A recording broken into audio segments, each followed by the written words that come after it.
Yılandaki Y.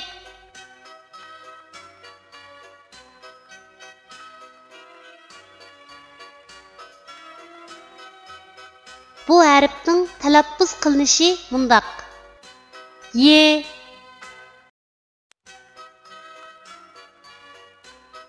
Endi bu harfni o'z ichiga olgan misollarni ko'rib o'tamiz.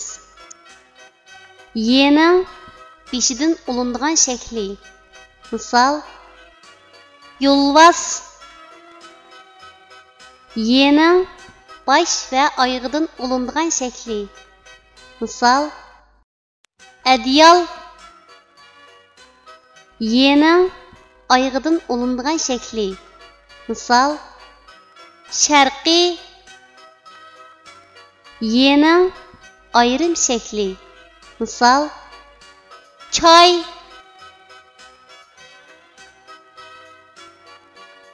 Tuanda biz rasmga birlashtirib, yuqorida o'rganib o'tgan harfning to'g'ri yozilish tartibini mashq qilib o'tamiz. Yo'lvas. Y harfining beshidan ulinib keladigan shaklning yozilish tartibi.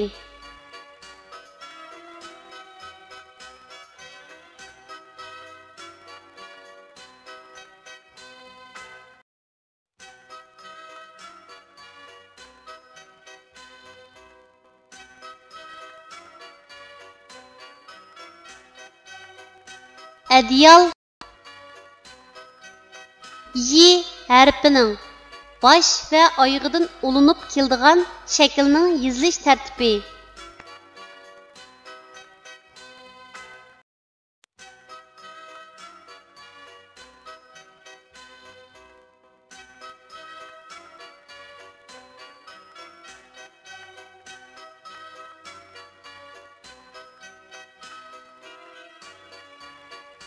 Sharqiy. Y harfining oyog'idan ulinib keladigan shaklning yozilish tartibi.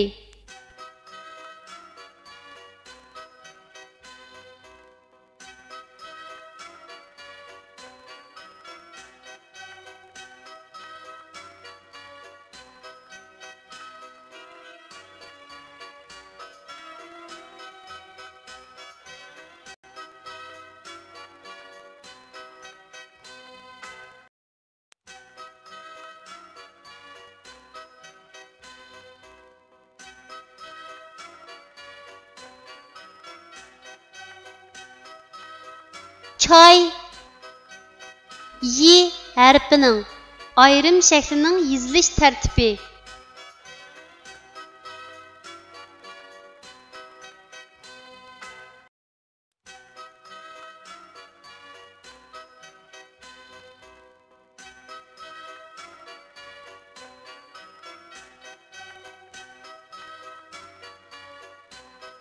Kichik do'stlar, tuandagi so'zlarni manga ayishib o'qinglar.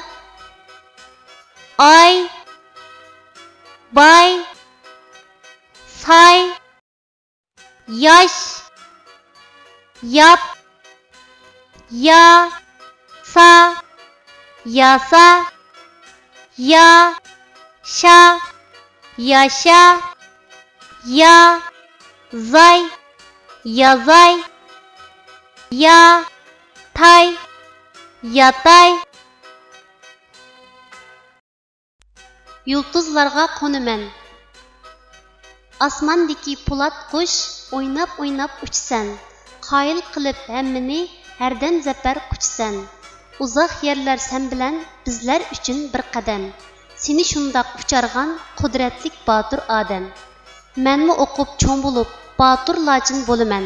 Fan texnika qanotim yulduzlarga qo'naman.